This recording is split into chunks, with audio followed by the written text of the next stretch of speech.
One thing I want to warn people about if they ever meet me in person, I'm talking to myself all the time. If you see me walking around the block, which I'm walking quite often because I have some energy in me that literally cannot be expelled through anything but motion, I am murmuring something to myself. You'll see me often making corresponding facial expressions. I am always talking to myself all the time. And I'm aware that I look crazy. And then when I catch somebody's gaze when they see me talking to myself, oftentimes I'm like, well, now they already think that I'm crazy, so I might as well just go back to that awesome conversation I was having with myself. Yeah, I don't really feel strongly one way or the other about it. I can acknowledge some ways in which it might be an indicator of some stuff that I should be working on. I mean, I talk a lot here about presence of mind, but I do feel very present in these conversations that I'm having with myself. Even though sometimes I can find that in these conversations I'm trailing off back into the past and living solely in this memory instead of experiencing this area that's going on around me. You know, how many beautiful walks have I ruined because I decided to recount some argument that I had when I was 14? Right, it can be detrimental to my presence of mind, and so I do need to catch myself when it's veering into that territory, when I'm working myself up in a bad way. Also, sometimes, even if the conversation I'm having with myself is quite stimulating, it's about a topic that's very exciting to me, it can still elevate me to a place that's not necessarily a good place to be in consistently, and I have to bring myself back down to the ground. In either direction, this conversation can lead me into some not so amazing places. But I do think there is a therapeutic aspect of my communication with myself. It's almost a little bit like CBT sometimes, wherein I have a thought that I'm working out and I need to acknowledge a whole bunch of ways that I am giving cognitive distortions to that view of the world that I am proposing in the form of soft speech. I work out a lot of stuff in my head through these ideas that I'm espousing to myself.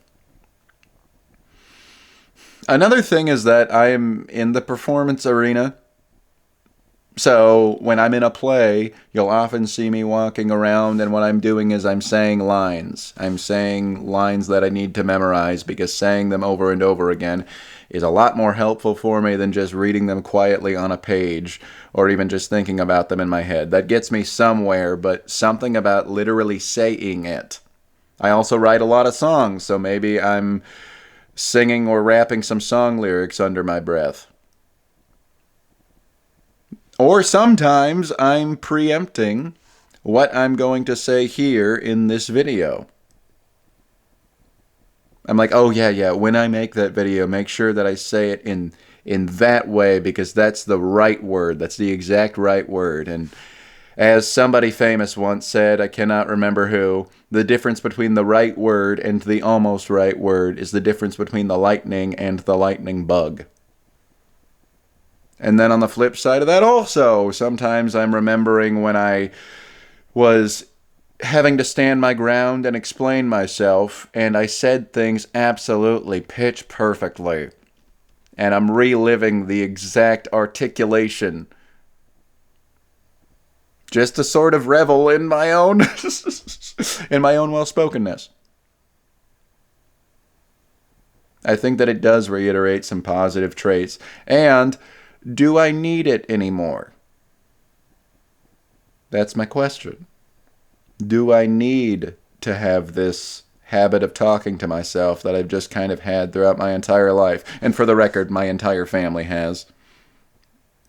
I mean, I remember I'd be like with an adult that was driving next to me, and I see them murmuring under their breath and making corresponding facial expressions and hand gestures. It is my nature, but can I step beyond my nature? I think it needs to become a big enough problem for me to do that, to be totally honest with you.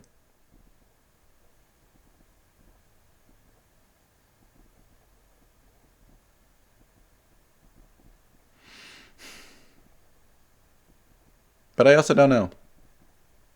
Because I think about what the best version of myself looks like, and I don't necessarily know that the best version of myself is one that's always talking to himself. But I'll need to find an outlet for those ideas one way or another, if it's not in the form of mumbling under my breath. Because I got a ton of ideas inside of me, and they have got to find a way out, or else I'm gonna explode!